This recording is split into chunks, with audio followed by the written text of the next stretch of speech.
ನನ್ನ ಮಗುವೇ, ನಿಮ್ಮಲ್ಲಿರುವ ಕೊರತೆಗಳನ್ನು ಅಥವಾ ನೀವು ಯಾವುದಕ್ಕೆ ಹೆದರುತ್ತಿದ್ದೀರಾ ಎಂಬ ವಿಷಯಗಳನ್ನು ಬೇರೆಯವರ ಮುಂದೆ ಎಂದಿಗೂ ಹೇಳಿಕೊಳ್ಳಬೇಡ.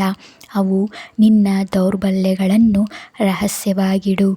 ಏಕೆಂದರೆ ಜನರು ನಿಮ್ಮ ಕಷ್ಟದ ಸಮಯದಲ್ಲಿ ಅಥವಾ ಜಗಳವಾದಾಗ ನಿಮ್ಮ ಆ ದೌರ್ಬಲ್ಯಗಳನ್ನೇ ಅಸ್ತ್ರವಾಗಿ ಬಳಸಿ ನಿಮ್ಮನ್ನು ಕೆಳಕ್ಕೆ ತಳ್ಳುವ ಪ್ರಯತ್ನಿಸುತ್ತಾರೆ. ನಿಮ್ಮನ್ನು ನೀಚವಾಗಿ ಕಾಣಲು ಅವರು ಒಂದು ಅವಕಾಶವನ್ನೂ ಬಿಡುವುದಿಲ್ಲ.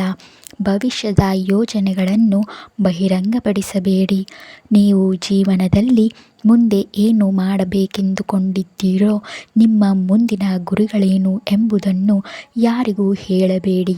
ಯೋಜನೆಗಳು ಪೂರ್ಣಗೊಳ್ಳುವ ಮೊದಲೇ ಅದನ್ನು ಬೇರೆಯವರಿಗೆ ತಿಳಿಸುವುದರಿಂದ ಆ ಕೆಲಸಕ್ಕೆ ಅಡೆತಡೆಗಳು ಉಂಟಾಗುವ ಸಾಧ್ಯತೆ ಹೆಚ್ಚು. ಒಂದು ವೇಳೆ ಆ ಯೋಜನೆ ವಿಫಲವಾದರೆ ಅದರಿಂದ ಆಗುವ ನೋವಿಗೆ ನೀವೇ ಜವಾಬ್ದಾರರಾಗುತ್ತೀರಾ ಅಲ್ಲವೇ? ನಿಮ್ಮ ಕಷ್ಟಗಳನ್ನು ಎಲ್ಲರ ಮುಂದೆ ಹೇಳಿಕೊಳ್ಳಬೇಡಿ. ಈ ಕಾಲದಲ್ಲಿ ನಿಮ್ಮ ನೋವು ಕೇಳುವವರಿಗೆ ನಿಮ್ಮ ಬಗ್ಗೆ ಮರುಕವಿರುವುದಿಲ್ಲ. ಬದಲಾಗಿ ನೀವು ಅನುಭವಿಸುತ್ತಿರುವ ಕಷ್ಟವನ್ನು ಕಂಡು ಮನಸ್ಸಿನೊಳಗೆ ಸಂತೋಷಪಡುವವರೇ ಹೆಚ್ಚು. ಜನರು ನಿಮ್ಮ ನೋವಿನಲ್ಲಿ ತಮ್ಮ ಸುಖವನ್ನು ಹುಡುಕುತ್ತಾರೆ. ನಿಮ್ಮ ಮೇಲೆ ನಿಜವಾದ ಪ್ರೀತಿ ಇರುವವರು ಕೇವಲ ನಿಮ್ಮ ಕುಟುಂಬಕ್ಕೆ ಮಾತ್ರ. ಉಳಿದವರೆಲ್ಲರೂ ಯಾವುದೋ ಒಂದು ಸ್ವಾರ್ಥಕ್ಕಾಗಿ ನಿಮ್ಮ ಜೊತೆ ಇರುತ್ತಾರೆ. ಅತಿಯಾದ ನಂಬಿಕೆಯೂ ಕೂಡ ಅಪಾಯಕಾರಿ. ನಿಮ್ಮ ಮೇಲೆ ನಿಮಗಿರುವ ನಂಬಿಕೆಗಿಂತ ಹೆಚ್ಚಾಗಿ ಬೇರೆಯವರನ್ನು ನಂಬಬೇಡಿ. ಈ ಜಗತ್ತಿನಲ್ಲಿ ಜನರು ಕಾಣುವಷ್ಟು ಒಳ್ಳೆಯವರಲ್ಲ. ಮುಖದ ಮೇಲೆ ಒಂದು ರೀತಿ, ಮನಸ್ಸಿನೊಳಗೆ ಒಂದು ರೀತಿ ಇರುತ್ತಾರೆ.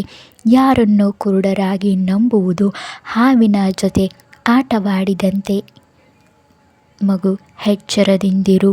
ನನ್ನ ಅಂತಿಮ ಕಿವಿ ಮಾತೇನೆಂದರೆ, ನಾನು ನಿನ್ನ ತಂದೆಯಾಗಿ ನಿನ್ನ ಒಳಿತಿಗಾಗಿ ಈ ಮಾತುಗಳನ್ನು ಹೇಳುತ್ತಿದ್ದೇನೆ. ಒಬ್ಬ ಒಳ್ಳೆಯ ಮಗುವಿನಂತೆ ಈ ಮಾತುಗಳನ್ನು ಪಾಲಿಸಿದರೆ ಭವಿಷ್ಯದಲ್ಲಿ ಬರುವ ಸಂಕಷ್ಟಗಳಿಂದ ನೀನು ಪಾರಾಗಬಹುದು.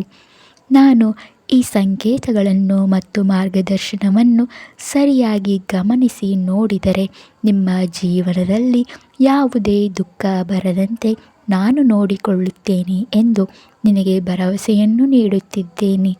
ಎಲ್ಲರಿಗೂ ಶುಭವಾಗಲಿ. ಶುಭ ದಿನ.